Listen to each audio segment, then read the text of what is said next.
बिस्मिल्लाहिर्रहमानिर्रहीम। तुमसे पाकिस्तान में खुश आमदीद। मैं हूं साजिद हुसैन। मजबूत मुस्तहकम पाकिस्तान पर हम बात करते हैं कैसे मुल्क मिल्लत की तामीर और तरक्की में हमने अपना किरदार अदा करना है। मौजूदा सियासी सूरत हाल में क्या हो रहा है और क्या होने जा रहा है, पॉलिटिकल अनसर्टनिटी कब खत्म होगी और पीटीआई की क्या स्ट्रेटजी होगी, तमाम उन पे बात करेंगे। इस वक्त हमें फोन कॉल पे ज्वाइन किया है, आप पॉलिटिकल एनालिस्ट हैं, मेजर हारून राशिद साहब। बहुत शुक्रिया हारून राशिद साहब, खुश आमदीद कहेंगे शो में। थैंक यू वेरी मच हारून राशिद साहब, आपने कल देखा दफा 144 और फिर पीटीआई की रैली और उस पर हुकूमत ने भी एक्शन दिखाया, तो आपको नहीं लगता कि ये सही वक्त नहीं था रैली का? क्योंकि हुकूमत ये कह रही है कि औरत मार्च का रूट था, आप लोगों ने रूट तब्दील किया।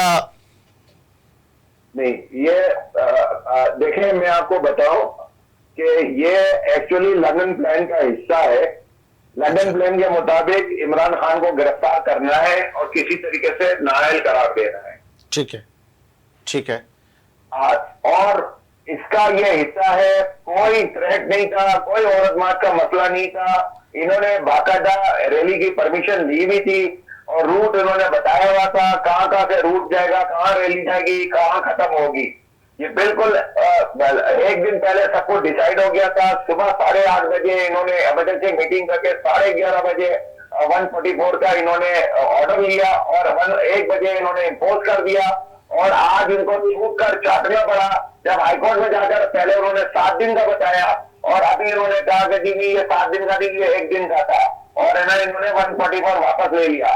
आप मुझे बताएं कि जब इलेक्शन अनाउंस हो चुके हैं, 30 अप्रैल को आपका इलेक्शन है, इलेक्शन कैंपेनिंग शुरू हो गई है, तो ये कैसे हो सकता है कि रैली निकले और उस रैली को वो रोके? ये इलेक्शन रैली थी और यकजहती थी जजेस के लिए। जो हमारी नानी है मरियम नवाज साहबा, वो खुल्लम खुल्ला गालियां देती है उनको, जजेस को, सिटिंग जजेस को, एक्स चीफ जस्टिस को, सिटिंग चीफ जस्टिस को, उनको कुछ भी नहीं हो रहा है। जबकि इमरान खान कुछ कर भी नहीं रहे, जमान खान में बैठे रहे तो रोजाना FIR पे FIR, 77 FIR हो गई है। राना सनाउल्लाह झूठा है, झूठ बोल रहा है। ये लंदन प्लान के ऊपर काम कर रहे हैं। लंदन प्लान के मुताबिक इमरान खान को इन्होंने बंद करना है। और देखें, जो भी इनके फेवर में बात करता है, इनको ये बंद करते हैं। जैसे आज शेख साहब को, जो बोल्ड टीवी के जो ऑनर है, उनको भी इस्लामाबाद एयरपोर्ट से उठा लिया। इसके अलावा जितने भी साथी हजरात है वो सारे सफर कर रहे हैं और जो भी इनके खिलाफ बोलेगा वो सफर कर रहे हैं। तो रीजन भी कि ये डर गए हैं पॉपुलरिटी से। अभी हालिया गहरा सर्वे हुआ है, 61% लोगों ने इमरान खान के फेवर में फैसला दिया और कहा कि जी हम इमरान खान को वोट देंगे।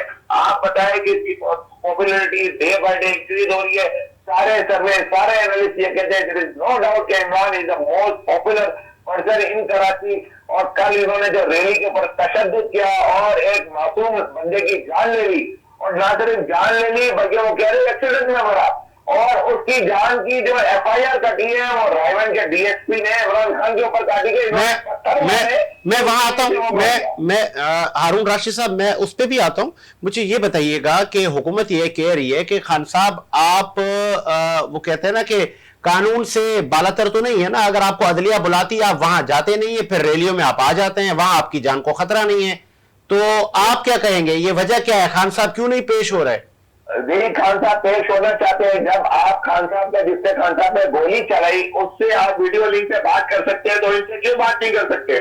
आप वीडियो लिंक की परमिशन दे।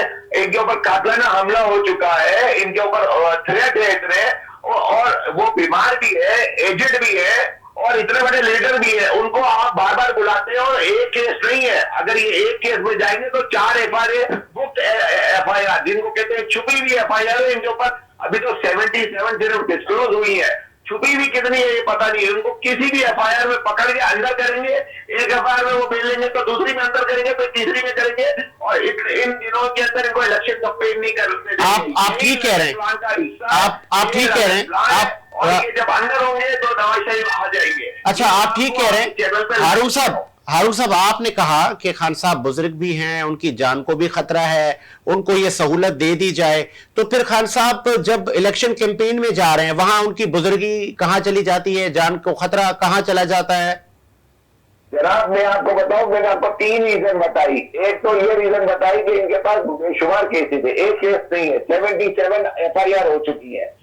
एक FIR में अगर ये जाएंगे हाजिर होने तो दूसरे FIR में इनको पकड़ के अंदर डाल देंगे, और ये चाहते हैं कि ये आए। दूसरी बात ये कि हर FIR में अगर आते रहेंगे तो हारून साहब नॉट अ बिग डील, जाते रहते हैं हुक्मरान जो होते हैं, लीडर जो होते हैं, वो जेलों में जाते रहते हैं।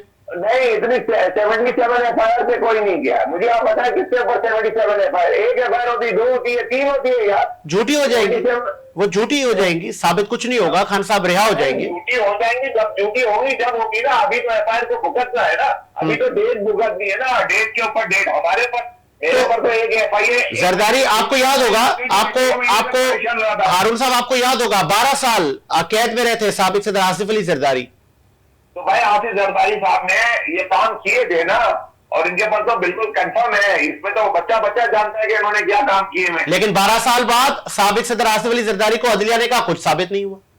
वो तो हमारी जुडिशरी की वीकनेस है ना भाई, ये तो हमारी जुडिशरी की वीकनेस है, हमारी कोई वीकनेस नहीं है। अच्छा, वीकनेस है हमारे जुडिशरी।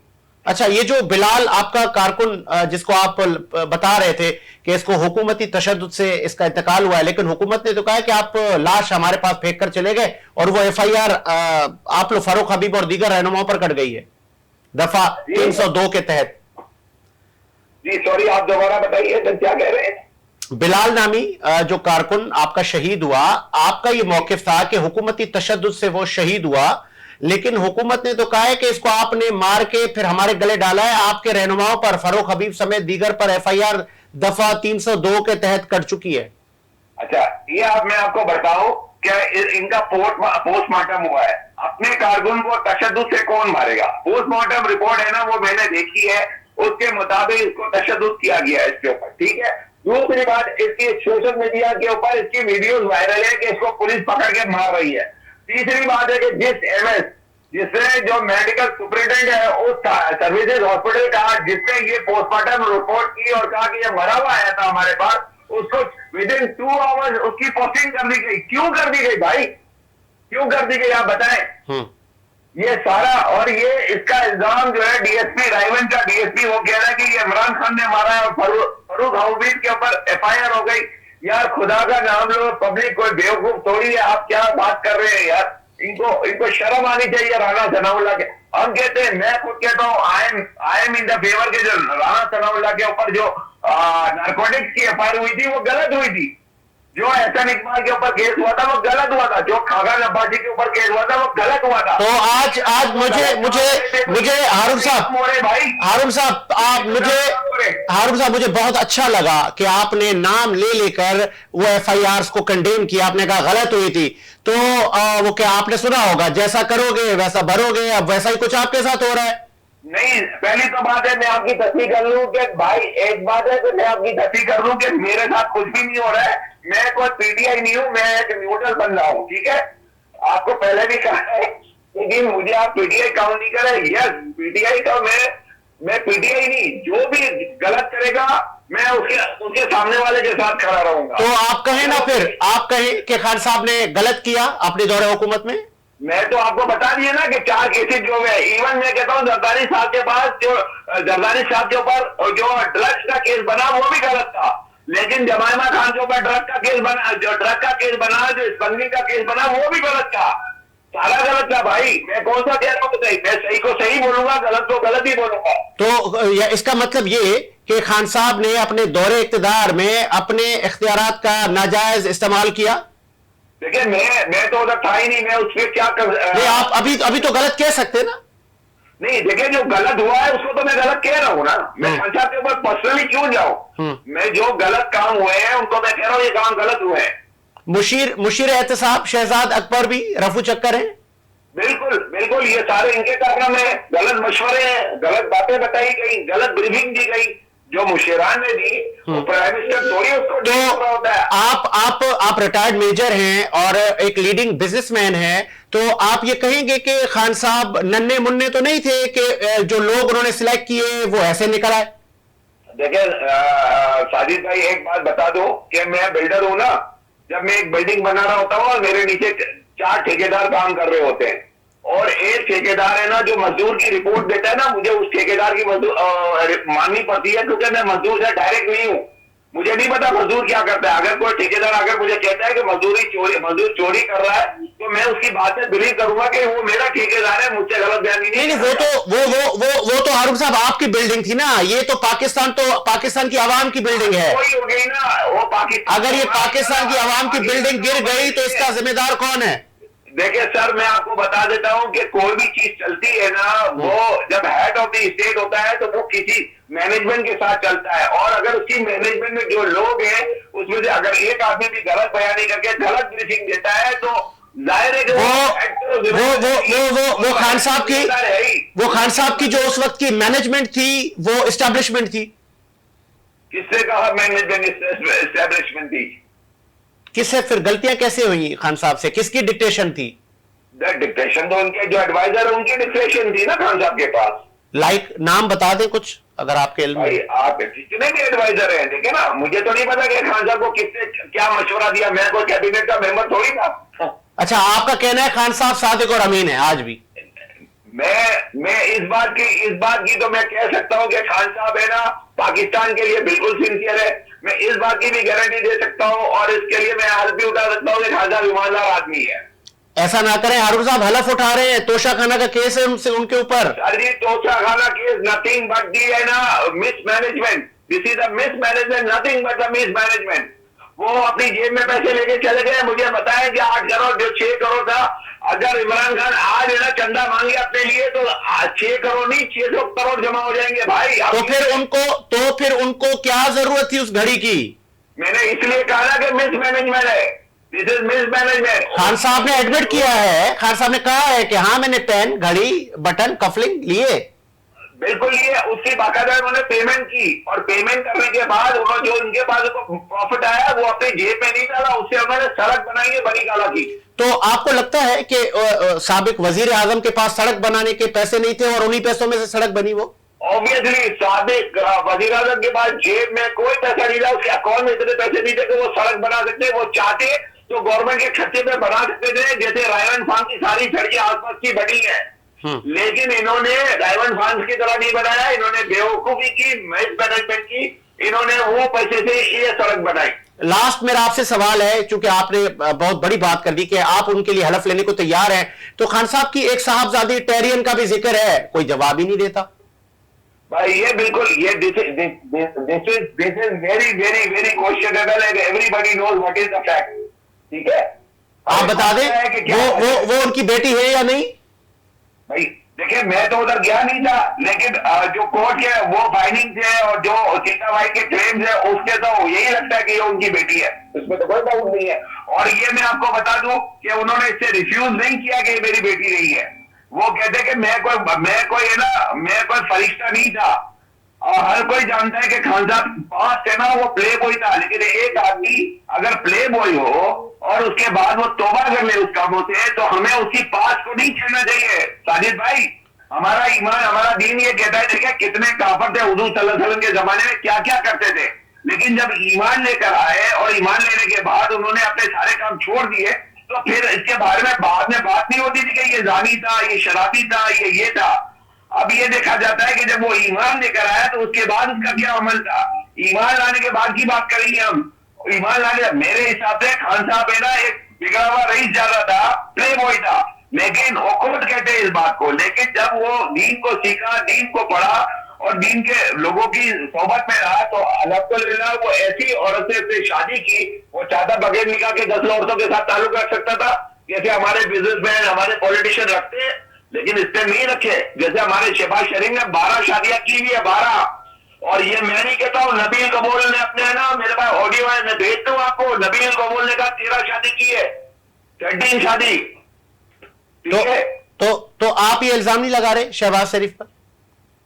मैं तो इल्जाम नहीं लगा रहा हूँ 13 शादियां। भाई मैं तो नबील कबूल को कोट कर सकता हूँ कि 13 शादियां की है इसने।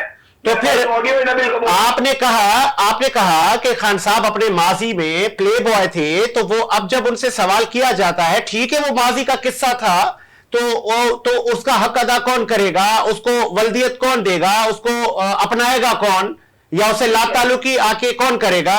देखिए साजिद भाई, ये क्वेश्चन मुझसे थोड़ी पूछना चाहिए, ये क्वेश्चन को तो इमरान खान साहब से पूछना चाहिए कि वो क्या कर रहे हैं, मुझे थोड़ी पता है। तो मैं आपने खान साहब की दयानत ईमान पर हलफ उठा लिया हारून साहब। दियानत पे उठाया है, दियानत पे उठाया है, दियानत पे उठाया है कि ईमानदार आदमी है, इसके लिए मैं हल्फ ले सकता हूं। लेकिन ये मैंने नहीं कहा कि उसका पास खराब नहीं था, मैंने ये नहीं कहा कि वो पास में कुछ नहीं करते थे, ठीक है ना।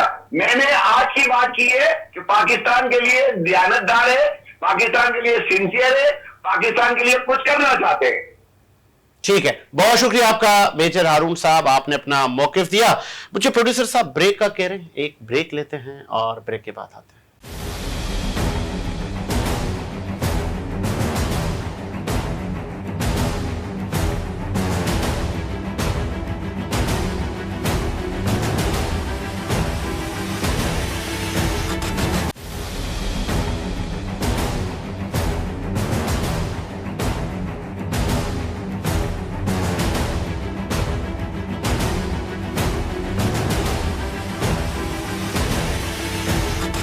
ब्रेक के बाद खुश आमदीद। हमने देखा कि न सिर्फ पॉलिटिकल अनसर्टनिटी उरूज पर है, अलबत्ता आए दिन खान साहब पर मुकदमा दर्ज किए जा रहे हैं हुकूमत की जानिब से।